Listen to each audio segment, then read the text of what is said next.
School విషయానికి వస్తే ఇప్పుడు ఉండి వెళ్తున్నా.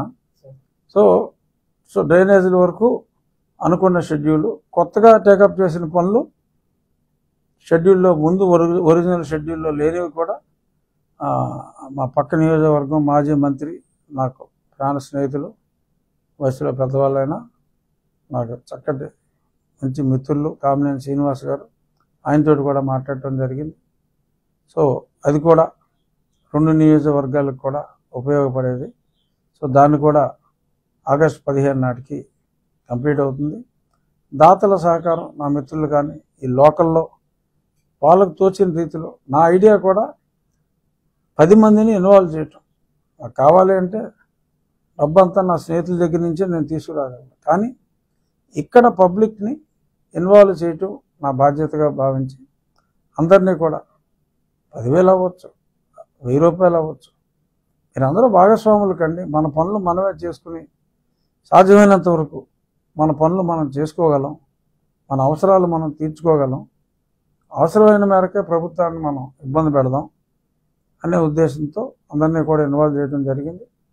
అలాగే త్రాగునీరు కూడా గతంలో చెప్పినట్టు ఆ పరిమళ లైను కొన్ని చోట్ల మరి ఏ మనుషుల కోసం మనం సేవ చేద్దాం అనుకుంటామో మరి వాళ్ళకి కొన్ని వీక్నెస్లు ఉంటాయి, ట్రాన్స్ఫార్మర్లు ఉంటాయి, లోపల కాపర్ కొట్టేశారు.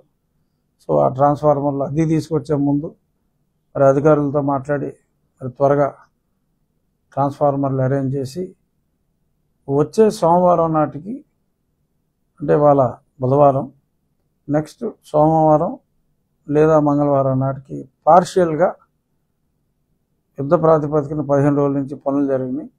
కొంత పోర్షన్లో ట్రయల్ రన్, అంటే ఆ పైపులు విత్స్టాండ్ అవుతున్నాయా లేదా అని టెస్టులు చేస్తాం. ఖచ్చితంగా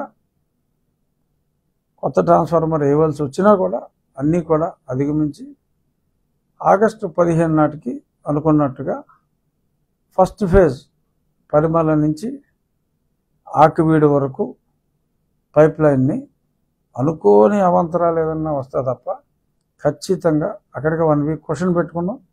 ఆగస్టు 15 నాటికి ఫస్ట్ ఫేజ్, డిసెంబర్ ఆఖరి నాటికి సెకండ్ ఫేజ్ కూడా అవుతుంది.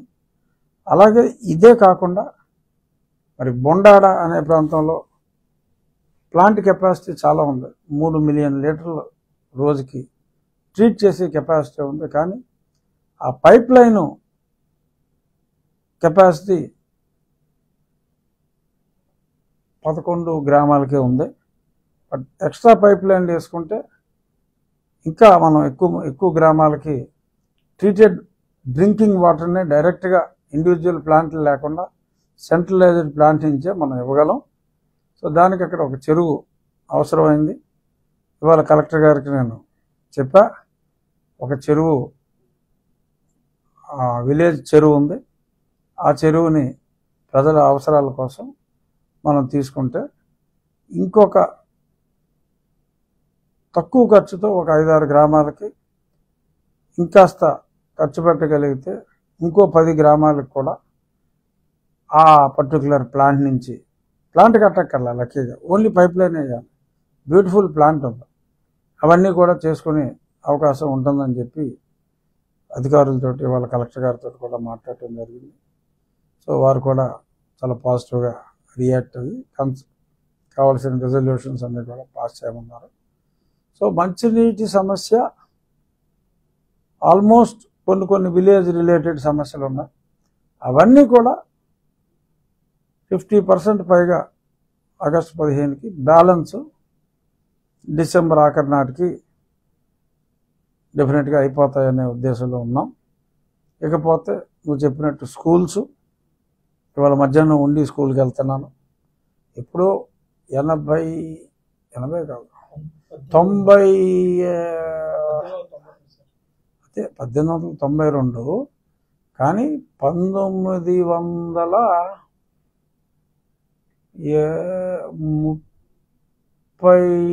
ఆ ప్రాంతాల్లో మా తాతయ్య గారు శిరీష్ రాజు గారు కూడా అక్కడ చదువుకున్నారు. ఆ తర్వాత ఆయన అమెరికాలో బెనారస్ హిందూ యూనివర్సిటీలో బీఎస్సీ చేశారు. అమెరికాలో 46-48లో ఆయన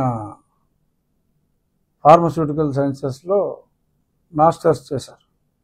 బట్ పునాది పడింది ఉండిలో, ఆ స్కూల్లో.